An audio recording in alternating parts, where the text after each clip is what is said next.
I've always said Days Gone is like still water. You do not know how deep it is until you dive in. Today, we're exploring one of the most mysterious chapters of Days Gone lore, the massacre at Sherman's camp, and the full story which explains why Iron Mike clings so desperately to his truce with the Rippers. The one in Sherman's camp! Jesus, Mike, what the hell? You told me that you were never setting foot in that place again. Did I? I don't recall. You were drunk right after Joe was killed. Can I tell you why? No! During the mission, you see what they did. Iron Mike takes Deacon into the town of Sherman's camp to retrieve the key to the county courthouse.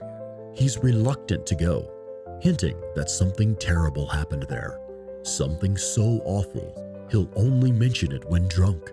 And even then, he's extremely tight-lipped. You heard what happened here. Yeah, everybody got wiped out, man, woman, and child. Only a few got out, and you were one of them, right? Only 2 got out. Me and Nora. But it wasn't the freaks that took us out. He takes Deacon to a preschool. He still has the key to unlock the door, implying he's been keeping this place closed up for years, hidden away from prying eyes.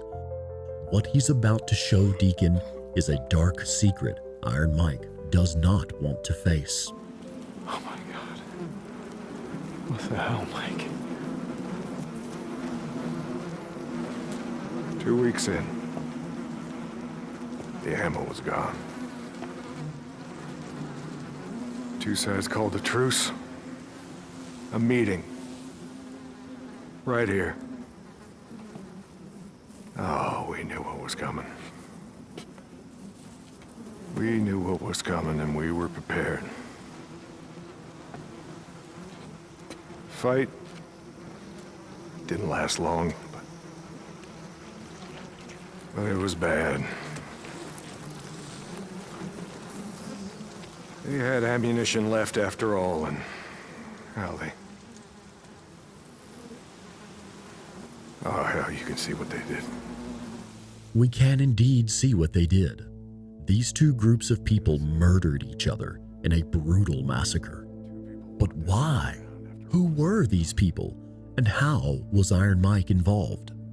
The in-game dialogue doesn't offer any more clues, except to say that Iron Mike regrets what happened and wishes he had not survived to live with the guilt.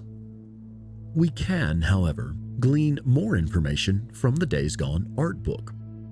In Iron Mike's casting sheet, the character description used in the hiring process for his voice actor, it describes his backstory and gives us the missing piece of the puzzle.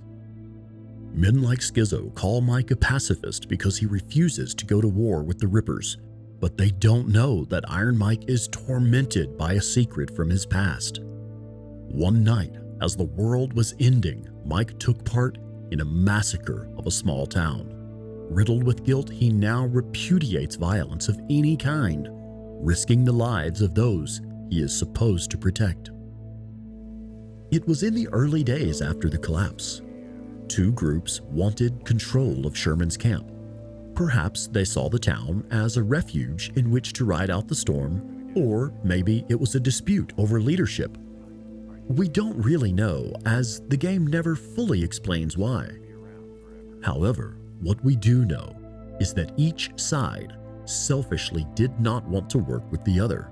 They lied to try to get the upper hand. They wanted to win at any cost.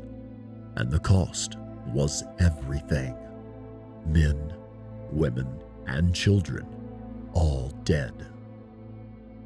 2 survivors, but no winners, except the freakers who now control the town in their stead. I've had my share of killing. That night, Iron Mike learned the value of human life and what it will take for the world to be rebuilt. His story highlights the difficult balance between idealism and the harsh realities of survival.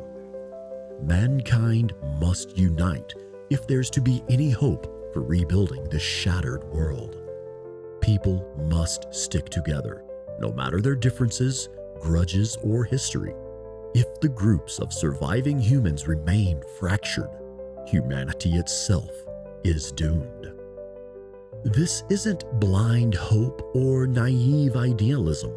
It's idealism born of pragmatic necessity, a survival strategy formed in the fire of tragedy. Mike pushes for alliances, compromises, and peace among people. His focus is on the future, a stable society where people work together rather than tear each other apart. He done any worse than you? Ricky? How about me? Some people, like Schizo, mock him as weak or naive for trusting the Rippers. They can't wrap their heads around why Mike would bother to negotiate a truce with them. He's gonna let those bald-headed freakalikes wash over us like a goddamn red tide. Mike knows the Rippers are dangerous and he does not trust them. What he wants is to break the endless cycle of violence consuming the broken world. You are writing checks with other men's blood! If people stay locked in constant fighting each other as much as the Freakers, there will be no future at all. So what really happened at Sherman's camp was a turning point. Violence and selfishness destroyed so many lives. But one man's idealism evolved into a pragmatic, hard-earned hope for humanity's survival. Iron Mike's story reminds us, rebuilding isn't about forgetting the past. It's about learning from it. And realizing that, Iron Mike knows the only way forward is together. Commissioner's over there in the bean counter suit. Go get the key so we can get the hell out of here.